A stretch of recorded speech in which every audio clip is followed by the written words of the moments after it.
ọkọ̀ lọ́lá tó kàn lólu fíran kọ̀dọ̀rọ̀ sí àjínàṣẹ́ ti jẹwàjú gan ni. ìyàrí tó fà kíkọ́rí báwo ní tukànnà lọ́rùn ìran aládé. ó di dandan káwa pàápàá tẹ́rù ara wa pa. akẹ́hùn sọ̀rọ̀ sókè lálálá wípé a ò ṣe mọ́. nínú ìwọ́de làmìlaka mẹ́kàrálì tó bọ́ dẹ̀dẹ̀ lórígun mẹ́rẹ̀ẹ̀rin ilẹ̀ Yorùbá. ìwọ́de làmìlaka àkọ́kọ́ irú rẹ̀ nílẹ̀ Yorùbá. táwọn akọni wa aṣáájú wa òun táwọn olórí ogun wa generals wa gbogbo owó tán wámúwámú láti ṣáájú. ó sì mọ kẹ́hùn sọ̀rọ̀ sókè wípé òmìnira ilẹ̀ Yorùbá di dandan pẹ̀lú àwọn ọ̀kọ̀ọ̀tọ̀kan àlàkalẹ̀ ètò àti pèsè sílẹ̀ tá ò lè sọ lórí afẹ́fẹ́ nítorí àwọn ṣèkí ṣáájú gbogbo tó wà láàrin wa gẹ́gẹ́ bí ọmọ Yorùbá rere àti ọmọ ìran aládé tí gbogbo wa dìjọ wá. ohun tá a fẹ́ ni pé kí gbogbo ọmọ Yorùbá nílé lóko àti lókè òkun lọ múra sílẹ̀ dé ìwọ́de làmìlaka tí ó wáyé nínú oṣù karùn-ún yìí. ẹ jẹ́ káwa náà gbáradì láti darapọ̀ mọ́ ìwọ́de làmìlaka tó ń bọ̀ yìí. torí tó bá di gbẹgbẹgbẹ má gbé sẹ́kùlé mi ní o. bákan náà fún àwọn tó bá fẹ́ ràn wá lọ́wọ́ pẹ̀lú ohun kan tàbí kejì lórí ìwọ́de làmìlaka tó ń bọ̀ yìí. ẹ lè kàn sí wa látòrí www.yorubanationyouth.org fún àlàyé tàbí ìbéèrè síwájú. ẹ lè pè tàbí kẹ́ WhatsApp Prophet Ayọ̀délé Olúgbulolúwa Yorùbá Nation Youth Leader in all diaspora lórí +1 803 846 1116 tàbí Comrade Omiyo wọ́n jẹ́ Homeland Yorùbá Nation Youth Leader lórí +234 703 717 3355 Yorùbá Nation no going back. Kéde ìdíṣẹ́ tí gbọ́yìn látọwọ́ ìgbìmọ̀ tó wà fún ìpolongo Yorùbá Nation Youth lórúkọ ọ̀dọ́ Yorùbá pátápátá. Yorùbá Nation no going back. Mo kí gbogbo ẹ̀yin dáàdì mi àtẹ̀yin mọ́mì mi tẹ́ ń wò mí tẹ́ ń gbọ́ wa nílé lóko àti lẹ́yìn òdì níbikíbi tí ẹ bá ti ń wò wá. Ó kọ́ tèmi yí padà Ibiyemi TV show ló kọ́ tèmi o. Mo wá kí gbogbo ẹ̀yin tí ẹ ń wo ètò lọ́wọ́lọ́wọ́ báyìí. Mo fẹ́ kí ẹ bá mi pín ètò yìí kó lọ dáadáa. Ẹ bá mi pín káwọn èèyàn mi káwọn náà wá jẹ àǹfààní nǹkan tí a tún mú wá orí ètò lọ́jọ́ tòní. Ẹ tí mọ́ gbàgbé láti bá mi subscribe tó YouTube channel mi Ibiyemi TV show lórúkọ YouTube channel mi.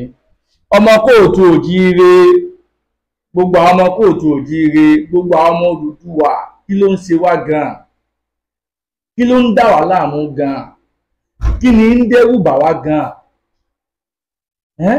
Ṣé a sọ wípé gbogbo nǹkan tí ń ṣẹlẹ̀ nínú Nàìjíríà kò tó torí ni? Ṣé gbogbo ìwà ìbàjẹ́ táwọn Fúlàní ń wù fún wa ṣé kò tó torí ká sọ wípé a ṣe mọ́? Ṣé kò tó ronú ni, kò tó ronú wò ni, kò yẹ ká ronú sí pé kò tó mọ̀ ni? Ariwo táwọn bàbá wa Professor Banji Akíntóyè ń pa wípé dandan ìran ọmọ Odùduwà àbọ̀lọ̀ kó lóko ẹrú Nàìjíríà, ṣé kò yẹ káwa kan ronú sí ni? Ṣé kò yẹ ká ronú sí ni? Ṣé orílẹ̀-èdè tí ó lè mú ìrọ̀rùn báyàn sóhun ni orílẹ̀-èdè Nàìjíríà ni? Ẹ̀yin náà wo gbogbo wàhálà tó ń ṣẹlẹ̀ lójoojúmọ́ lórílẹ̀-èdè yẹn. Kò sí ojúmọ́ kan tọ́lọ̀ mọ́ lórílẹ̀ Nàìjíríà ká mọ̀ gbọ́ ìròyìn ìbànújẹ́, ìròyìn ìdójútì ni. Kò sí ojúmọ́ náà. Kí ló wá ń ṣe gbogbo àwọn ọmọ Odùduwà àwọn ọmọ kóòtù òjíire táà ní ronú? Ká pa ọkàn wa pọ̀, ká má bẹ̀rù anybody, ká má bẹ̀rù olóṣèlú kankan, ká fi yé wọn wípé dandan láwọn tó gẹ́ àwọn bàtà kan kì í dárin ilé ti tó ń lọ. A ò ṣe mọ́ ni, a ò ṣe mọ́ tẹ́lẹ̀ kọ́ láì bá wọn ṣe wá Nàìjíríà dandan kọ́. Ṣé ẹ gbọ́ gbogbo tí bàbá wa Sunday Adéyẹmọ ń sọ ni? Ó máa ń tẹnu mọ́ wípé àwọn ọmọ Odùduwà la di Nàìjíríà mú, àwọn ọmọ Odùduwà àwọn ọmọ kóòtù òjíire àwọn agẹgẹ la di Nàìjíríà mú. Tábàjọ́ pé àṣemọ́ ni kò sí ọ̀pá tó lè mú wa sí i. Kí ló wá ń dẹ̀rù bà wá? Kí ló ń bà wá lẹ́rù?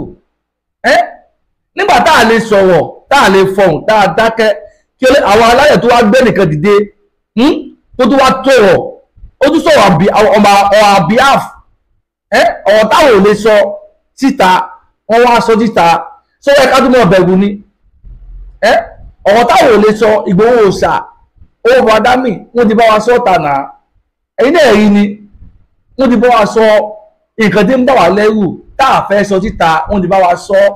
kò wáyé ká tún bẹ̀rù mọ́ ó yẹ ká mọ̀ pé Ìgbòho òòṣà owó bàbá dámì alápàájí ẹni tẹ́yìn lè fẹ̀yìntì ni kì í ṣe tó lè dalẹ̀ ọmọ kóòtù tirẹ̀ láéláé kì í ṣe tó lè dalẹ̀ ọmọ kóòtù tirẹ̀ láéláé kò lè dalẹ̀ wa láéláé pẹ̀lú gbogbo nǹkan tó lè dùnmọ̀ fún un pẹ̀lú ọrọ̀ tó lè dùnmọ̀ tó fi jíǹkí ẹ wá rí ó lè kọ́ lówó tó wà nílé Yorùbá ó lè kọ́ lówó tó wà lẹ́ka òjìrè Ìgbòho tàbíkẹ́kọ̀ pẹ̀lú nǹkan tó ní torí pé ìyá ń jẹ ọgbà ọmọ Odùduwà ìyá ń jẹ ọgbà ọmọ kóòtù òjìrè ó fi wẹ̀ kalẹ̀ ọ sọ wípé dandan láṣẹ ìran ọmọ Yorùbá bọ́lọ̀ polówó ẹrú Fúlàní abọ́lọ̀bọ̀ ló pẹ̀lú Fúlàní torí báwọn Fúlàní ṣe ń pa wá ó ti pọ̀ jù àfẹ́mọ́ kí ló dé wáyé tí àwọn Fúlàní náà wọ ilẹ̀ wa wá wọ́n máa jí wa gbé ó tún máa béèrè owó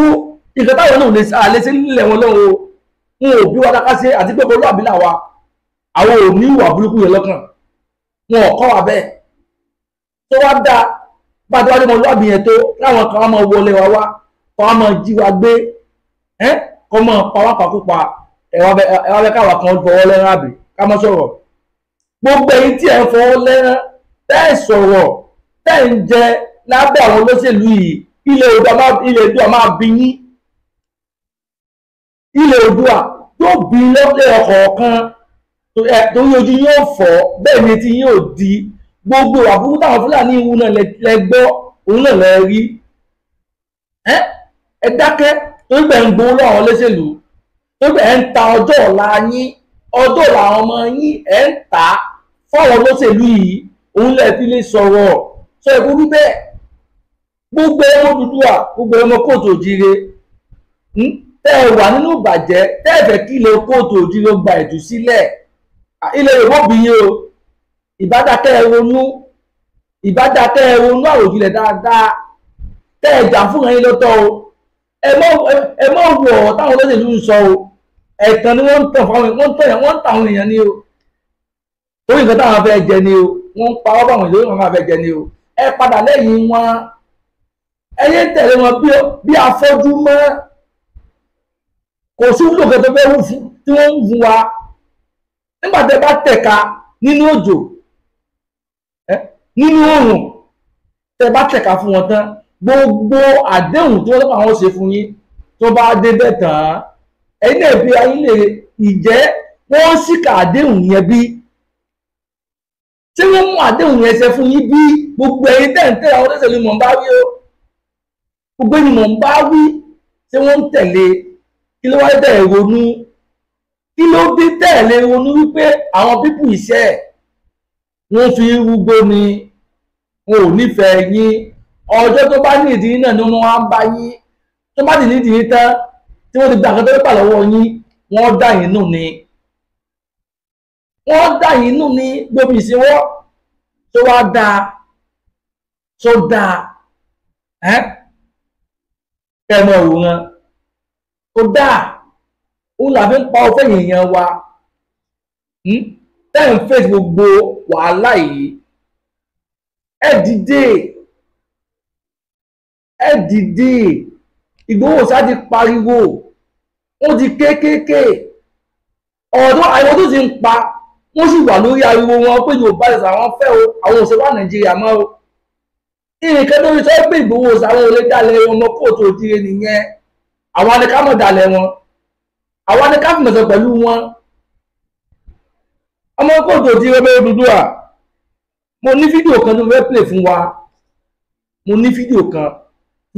fún wa tẹ́tí gbọ́ mo fẹ́ kí a jọ fi ara balẹ̀ ká jọ gbọ́ fídíò yẹn bóyá a bá tún gbọ́ fídíò yìí ó lọ́wọ́ tí mo sọ látàárọ̀ bóyá ó túbọ̀ tún yé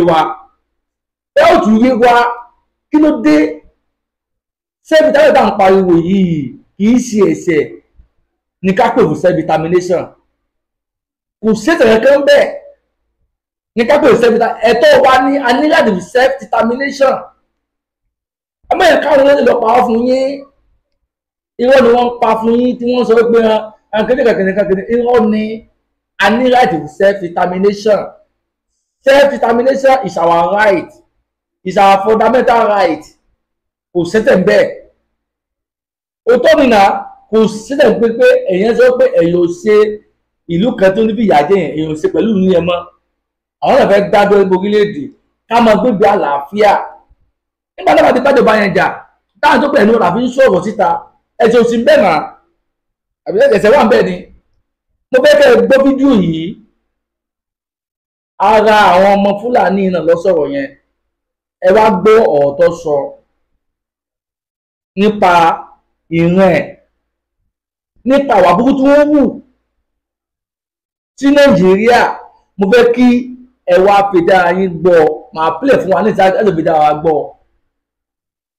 ẹlẹ́mọ̀ pé gbogbo ọ̀rọ̀ tá à ń sọ látẹ̀yìnwá òdodo ni àpawọ́ fún yín ẹ̀yin náà lè káwọn kan pawọ́ fún yín mọ́ ẹ jí lójú oorun yín ẹ jí lójú oorun yín gbogbo àwọn ọmọ kóòtù òjíire gbogbo àwọn ọmọ Odùduwà ẹ jẹ́ ká jí lójú oorun ilé ti yá àṣemọ́ wá Nàìjíríà ò pé wa oko ìparun wá Nàìjíríà jẹ́ fún wa. So the hardest thing I've had to accept since I've been here is that Hausas, my tribe, my people, unfortunately are not going to allow Nigeria to become what it's meant to be. The mindset of the northern Nigerians are going to destroy this country. I'm sorry to say it. So this is an idea I had, right? It was very simple.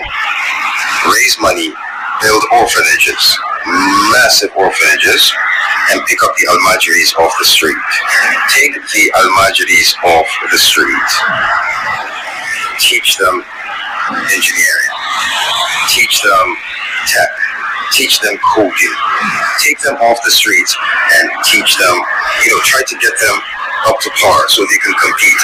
And I brought up how every time I had this conversation, I would bring up the 4 Indian kids, the 4 Indian boys, like 10-year-old boys that were online, they were doing the live chat and building an app. Every time I bring up this idea to a northerner, the first thing they ask is, well, what about Islam? What about Qurani? What about Islamic school? When I say I have met incredible resistance to the idea of taking these boys off the streets and getting them to join the global age. Like, my mindset is this. Every corner you go in northern Nigeria, there are 5 people willing to teach these boys Islamic school, Quran. There are 10 people willing to teach them everything they need to learn about Islam. Why isn't there anyone willing to teach them anything else? So when I brought that up, some people would, I had people going, it will never happen unless I have to teach them Islamic curriculum in the schools. I said, you don't understand. Northern Nigerians are against the idea of changing the trajectory and the outcomes of Almajiris. They say Almajirenchi, which is what it is embedded in our culture. And here's the thing. No, it's not. And as a Muslim, it's haram. I fucking said it. Any northern Nigerian that wants to step the fuck up, do it. It is haram. Because you are not allowed to bring a child into this world that you cannot raise. And there are northern fuck ton of Hausa men and women who have babies with no intention of, they know they will only take care of that child to a certain age, then they'll pawn that child off. There are a fuck ton of imams, men in the north, who rely on these kids for a living. They send these boys out every day to go earn a living to come back and give them. I thought up an idea that, look, we need to find a way to raise money, build orphanages, teach these boys tech, teach them engineering, teach them robotics, let them compete with the global populace. And every time I bring this up, every fucking Hausa person I tell this shit to wants to argue with me. They say it's not going to. They are vehemently against this. So I need you to understand. I need to ask you, how will Nigeria as a fucking country compete with the likes of Ghana, South Africa, Malaysia, Singapore, Indonesia, when the northern Nigeria is part of Nigeria? The most fucked up thing I'm going to have to say as a Hausa man is, for Nigeria to advance, they have to get rid of Hausa. They have to get the North Nigeria. It can never work. This is a sad realization that it can never work. Like, this is insane. And I am Hausa. This is fucking crazy. Wait, let me show you something. Right here, this is attestation of citizenship from New York. As you can see, I am from Shalono local government in Kano State. I am as fucking northern Hausa as it fucking gets. I am as Aboki as it could possibly fucking get. And I am saying Nigeria, to win, to compete on the global stage, Nigeria will have to get rid of the North. It will not happen with my people are actively holding this country back. It is so fucking insane. Ṣé gbọ́, mo lérò pé ẹ gbọ́ gbogbo ọ̀tọ̀ sọ. Gbogbo ọmọ kóòtù òjíire, ẹ gbọ́ gbogbo ọ̀tọ̀ sọ. Àná àwọn pípò ni wọ́n ń ba Nàìjíríà jẹ́. Àwọn nọ́tánà yìí ni wọ́n ń ba orílẹ̀-èdè Nàìjíríà jẹ́. Ẹ má jẹ́ ká bá wọn gbé papọ̀ mọ́. Ẹ jẹ́ káwa náà ká dá dúró gẹ́gẹ́ bí orílẹ̀-èdè káyọ̀ mọ́ dá ìjọba ti wá ṣe. Ká lè bá gbégbé àlàáfíà. Kí á lè bá gbégbé ìrọ̀rùn. Mo ti sọ níbẹ̀rẹ̀ ọ̀rọ̀ mi pé ọ̀rọ̀ tí Ìgbòho Òòṣà máa ń tẹnumọ́ náà nìyẹn wípé àwa gangan la gbé Nàìjíríà dúró. Àwa ilẹ̀ Yorùbá ní Nàìjíríà ń jẹ, àwọn nọ́gánà wọn ò ní ọrọ̀ ajé kankan, àwa ni wọ́n ń jẹ. Tó bá rí bẹ́ẹ̀ ni ilé iṣẹ́ mélòó ló wà ní Kánò, ilé iṣẹ́ mélòó ló wà ní Kaduna, ilé iṣẹ́ mélòó ló wà ní Borno. Ẹ jẹ́ ká bẹ̀rẹ̀ wa léèrè ọmọ kóòtù òjíire. Ẹ̀yin náà ẹ wo adúrú iléeṣẹ́ tó wà Lagos State lásán, ẹ wo adúrú iléeṣẹ́ tó wà ń bẹ̀, ẹ wo adúrú iléeṣẹ́ tó wà ń bẹ̀. Ká tó wá sọ Ogun State, ká tó wá sọ Ogun State, ká tó wá sọ Èkìtì, ká tó wá sọ Ondo, Ìbàdàn ọ̀gbẹ̀yìn o, Ọ̀yọ́ State àti wọn ọ̀gbẹ̀yìn o, ká tó wá dákọ̀ Ọ̀ṣun. Ọmọ kóòtù òjíire, kí ló ń dà wá láàmú? Kí ló ń ṣe wá? À ń sọ pé ọ̀mọ̀wé ni wá, ọ̀kàwé ni wá, ọ̀kàwé ni wá. Kí ló wá ń ṣe wá pẹ̀lú ìta àkà? Tá à lè ronú àròjinlẹ̀, tá à lè mọ̀ pé dandan ní abọ́lọ̀kọ́ Nàìjíríà ká wá fi irú èèyàn tí Elédùmarè dá wa ká fi hàn àgbáyé pé ṣé a ní ọgbọ́n.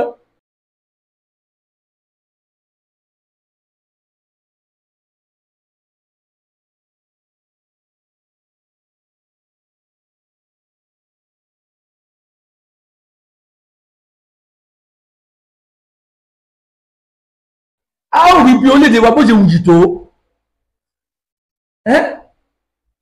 Eku kèbí eku ni tá a bá dájú ẹbú orílẹ̀-èdè. Gbogbo awúta ń pa Nàìjíríà pé wọ́n ń pa wá ni wọ́n ń jí wá gbé ni gbogbo ó lo òun gbàgbé. Irú ìkẹ́kọ̀ọ́ ò ní ṣẹlẹ̀ lé Yorùbá tá a bá dá dúró. Ilé ẹ̀kọ́ ọ̀fẹ́ tí àwọn èèyàn wa tí wọ́n jẹ àǹfààní ní Nàìjíríà gbogbo ẹ̀ ni àwọn ọmọ ọwọ́ jẹ àǹfààní ẹ̀ nílẹ̀ kóòtù òjíire nílẹ̀ Odùduwà tá a bá dá dúró. A ní ọgbọ́n, a ní òye tá a fi lè ṣe àwọn nǹkan yẹn náà. A ní ọgbọ́n, a ní òye tá a fi lè ṣe àwọn nǹkan yẹn tá a bá dá dúró. Ọpẹ́ ju ọdún méjì ẹ̀yìn wa tẹ́ bẹ̀rù, ẹ má bẹ̀rù, ẹ má fúyà, ẹ má bẹ̀rù, ẹ má fúyà tá a bá dá dúró. Kí a tó rí ọdún méjì ilẹ̀ Odùduwà òun the best láfíríkà. Kí ló ń bá yín lẹ́rù? Bàbá wọn lọ́wọ́ wọ́n ti fi àpẹẹrẹ wọ́n ti fi lélẹ̀ fún wa náà. Ṣé ẹ gbàgbé ni? Ṣé ẹ ti gbàgbé ọkùnrin kan tí bàbá lọ́wọ́ ṣe fún wa ni nígbà tí wọ́n ṣe prime minister lọ́wọ́?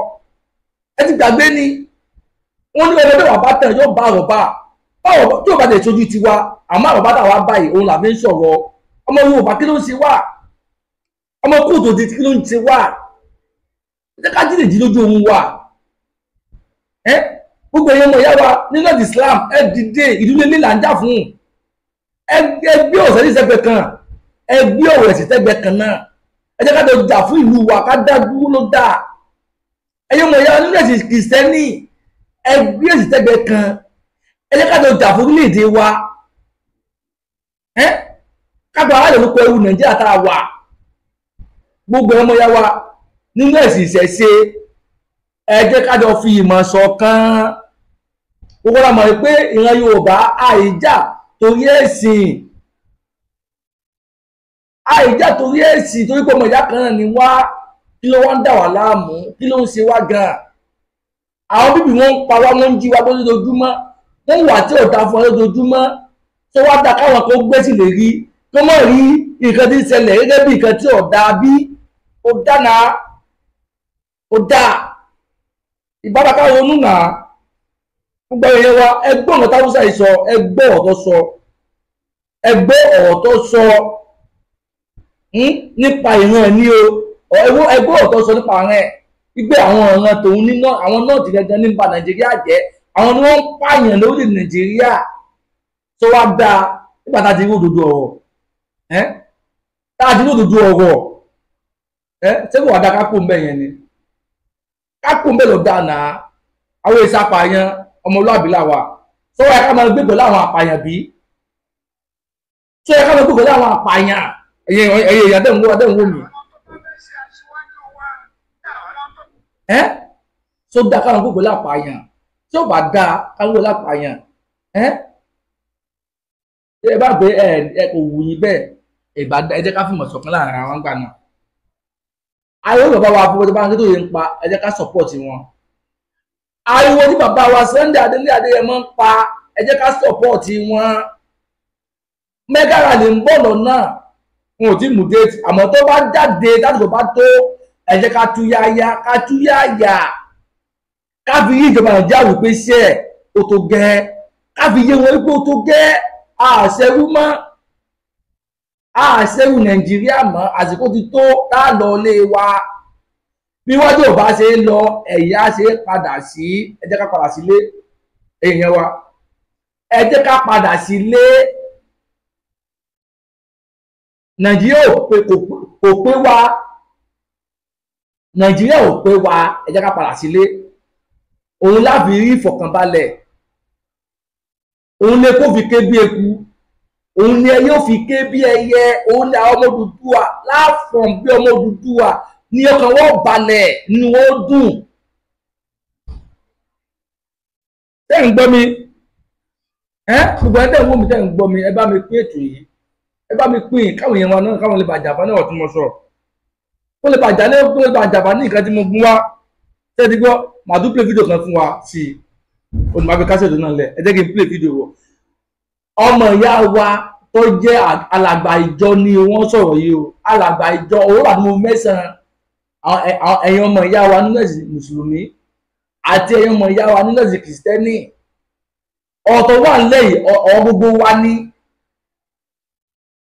eléyìí kì í sọ̀rọ̀ ẹ̀sìn ọ̀rọ̀ ìlú lélẹ̀ ìbàyẹ̀ ẹ jẹ́ ká gbèsè tẹ́gbẹ́ kan kí a jọ jà fún orílẹ̀-èdè wa náà ẹ wá gbọ́ tí bàbá wa yìí sọ alàgbà ìjọ ńlá ni wọ́n ẹ wá gbọ́ nǹkan tó sọ fún wa ẹ wá gbọ́ tó bá wa sọ nípa gbogbo ká gborílẹ̀-èdè náà ni àti nípa àwọn lídà wa àwọn lórí wa tó mẹ́jọ lórí wa lórí ọ̀rọ̀ ọmọ tó gbà wọ́n mo fẹ́ pè fún wa kájọ gbọ́. Ṣe aṣíwájú wa. Anybody that wants to be a leader. Ẹ jẹ́ kó máa lọ búra. Let them swear. O lè máa sọ pé kí ni mò ń sọ. You might be saying, what is this pastor saying? Ọmọ tí mò ń sọ. I know what I am saying. Wọ́n tó ń gbọ́ ló wọ́n tó ń gbọ́. You this name I don't know what you are hearing. Ẹgbẹ́ Quran. You try the Quran. Wọ́n fi búra. They swear with you. Ẹ lọ́wọ́ bó ṣe pa gbogbo ìlú jẹ́. Look at the way you are doing the country. Ẹgbẹ́ Bible. You take the Bible. Ẹ fi búra. Read it to swear. Ẹ wo gbogbo ìlú ṣe bàjẹ́. Look at the way the country is. Ẹ jẹ́ a lọ sí ìdí ìsìn wa. Now let us go to our own tradition and culture. Ẹ jẹ́ a lọ fún òkú kọ́ la máa fi búra. Let us give them òkú. Wọ́n máa lọ fún ayélálá búra. Ayélálá. Wọ́n máa fi Ṣàngó búra. Ṣàngó. Ẹ jẹ́ àtúndọ̀ yẹn wò. Let us try that for some years. Ẹ wá pé ìlú máa dára. And you see that the country will get better. Ìlú dè máa tùbà. And there will be tranquility in the country. Wọ́n máa sọ pé. Oh, you are saying. Onígbàgbọ́ ni ẹ. You are a Christian. Onígbàgbọ́ wo ni ẹ? What type of Christian are you? Onígbàgbọ́ wo ni ẹ? What type of Christian? Christian ni dé. So when the Christianity comes. Ìjọba ni Muslim dé. When did Islam come? Àwa gba ẹ̀sìn. We accepted the religion. Nítorí pé gbogbo ènìyàn gba ẹ̀sìn. Because everybody accepted it. Àwa wò pé àwọn ẹ̀sìn yẹn. And now when we just suppose compare the. Gbogbo tó jẹ́ àjọkùn wa nínú àwọn ẹ̀sìn méjèèjì. All the things that we can point to in the Bible and the Quran. Òun ni àwọn gómìnà ń gbé tán fi ń búra. Our governors use it to swear. They swear them in with the Bible. Òun làwọn president ń gbé tán fi ń búra. The president has sworn in with the Quran. Wọ́n lo Bible wọn. They don't use the Bible, they use the Quran or vice versa. Síbẹ̀síbẹ̀ kò sí ohun tó ṣẹlẹ̀. Even that nothing is happening, there's no progress. À ń kówó jẹ ìyẹn ò jẹ́ kó dúró. The embezzle money, it does not matter. À ń bà ìlú jẹ́ ìyẹn ò dúró. They are spoiling the country, the Bible does not stop them. Ẹ jẹ́ ìsọfún yín. Let me tell all.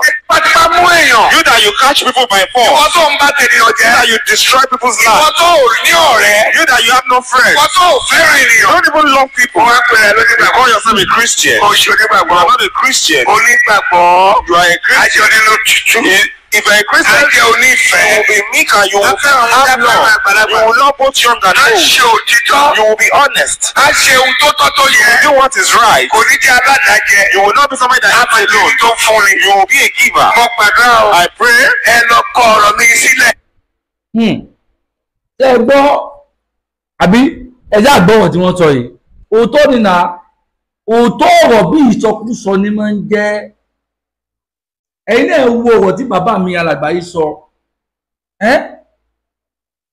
ìjẹ́ nígbà táwọn gọ́fúnà ìbá fi kòhánà bíbélì búra àdéhùn tí wọ́n ṣe bá wọn ṣe jẹ́ wọ́n ṣe bí sọ́wọ́ tí wọ́n sọ yìí sí òótọ́ ní àbírọ́ mo fẹ́ kẹ́ bá mi kó sábẹ́ kọ́mẹ́ǹtì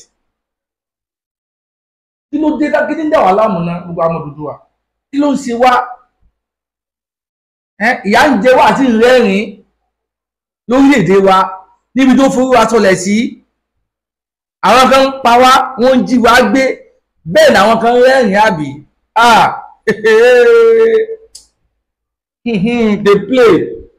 they play ọmọ ìyá mi ètò náà kò ní jù báyìí lọ ètò dáa mú wá fún yín lónìí kò ní jù báyìí lọ mo kí gbogbo ẹ̀yin tí ẹ bá mi wo ètò yìí tó wá gbàdúrà fún yín pé ojú tẹ̀bi wo ètò yìí ojú náà lè fọ́ o bẹ́ẹ̀ ni etí tẹ̀bi gbọ́ gbogbo ọ̀tá aṣọ láti ìbẹ̀rẹ̀ pẹ̀pẹ̀ débi tá a parí ètò yìí sí yìí ẹ ní fi etí náà kò ní di o bẹ́ẹ̀ ni etí náà ò ní di ọwọ́ tẹ́ a bá ń pín ètò yìí tó fi lọ dáadáa táwọn ẹlòmínú fi jàǹfààní ọ̀rọ̀ tí mo wá sọ ẹni fọ́nà gbọ́mọ sí o láṣẹ Èdùmàrè àwa láàmú wa bẹ́ẹ̀ náà sì ni ẹ̀yin náà láàmú dé bá ṣẹ́ni gbọ́ ẹsẹ̀ gan ni yóò tùbà yóò tùṣẹ́ fún wa láṣẹ Èdùmàrè orílẹ̀-èdè Yorùbá ní kíákíá